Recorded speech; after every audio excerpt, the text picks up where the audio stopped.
We continue to track the latest in Iran, where mass anti-government protests are entering their third week and growing across the country. You're looking at recent video of demonstrators filling the streets of Tehran. These are the most widespread protests Iran has seen in years, driven by anger toward the regime and worsening economic conditions. In response, authorities have cut access to the internet and phone lines in Tehran and other cities in an effort to curb dissent. Human rights groups say dozens of people have been killed and more than 2,000 arrested. Iranian officials accuse the U.S. of interference. President Donald Trump has threatened to intervene if protesters continue to lose their lives. The CBC's Julia Chapman is tracking developments on this story for us this morning. Julia, what is the latest? Well, Marianne, the crackdown on these demonstrations does appear to be intensifying, although it is difficult to glean exactly what's going on because of that information blackout you spoke of. Some of the information we're getting comes from government sources, a news agency close to Iran's Revolutionary Guard saying today that 100 people had been arrested just outside of Tehran.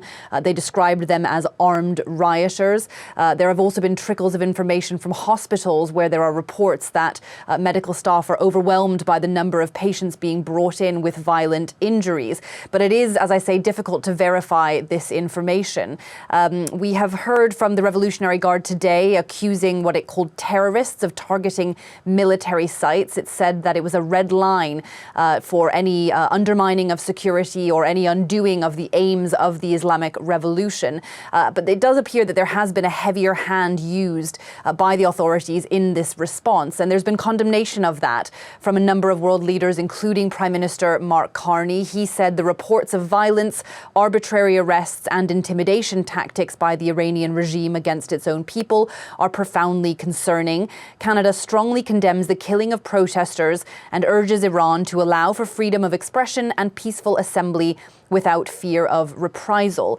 We've also been hearing again today from the son of the late Shah, who was ousted in that revolution in 1979, the Crown Prince who lives in exile in the United States, Reza Pahlavi. He's been calling for these protests to continue. He's called for a nationwide strike to take place as of today, and he says that protesters need to start preparing to take control of cities. He says he'll be in Iran when what he calls victory is achieved. It isn't clear that the protesters want any kind of return to the monarchy, but those that are risking their lives to take to the streets are certainly calling for change. And Julia, we know that the United States has threatened to attack Iran if security forces respond with force. What more do we know about that? That's a threat that President Donald Trump has made several times now, most recently yesterday when he said if they kill people, we'll hit them where it hurts. But he insisted that that didn't mean American boots on the ground. There have been shows of support from the Trump administration. U.S. Secretary of State Marco Rubio saying overnight in a tweet on social media, the United States supports the brave people of Iran. But inside Iran, among the authorities, that's being interpreted as intervention from the U.S. In fact, the Ayatollah speaking yesterday accused the protesters of doing Washington's bidding. There's no suggestion that these protests grew anything other than organically, and certainly the authorities, having seen what happened in Venezuela last weekend when the U.S. exfiltrated the president from his own capital city, they'll be watching that and certainly thinking they need to tread carefully going forward.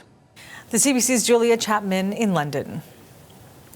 Iranian Canadians are watching with bated breath, hoping for real change as the events in Iran unfold. Parmita Barez is an Iranian Canadian author, speaker, and activist in Toronto, and she gave us her reaction to the latest developments.